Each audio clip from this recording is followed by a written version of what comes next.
প্রিয় হাজিরিন, মুহাম্মদ রাসূলুল্লাহ সাল্লাল্লাহু আলাইহি ওয়াসাল্লাম তিনি গোটা জগতের নবী হয়ে দুনিয়াতে এসেছেন। আল্লাহু আকবার। তারপরে আর কোন নবী আসবে না।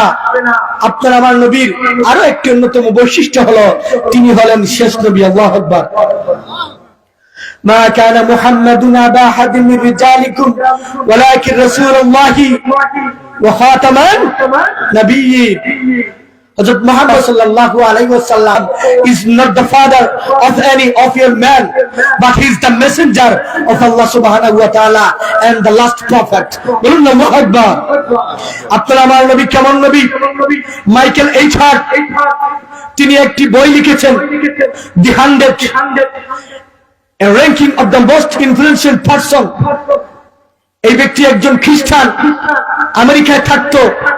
100 মনীষীর জীবনী লেখছে। কয়জনের? 100 জনের। এই বইয়ের মধ্যে সর্বপ্রথম যার নাম লিখেছেন তিনি হলেন আপনার আমার নবী মুহাম্মদ রাসূলুল্লাহ সাল্লাল্লাহু আলাইহি ওয়াসাল্লাম।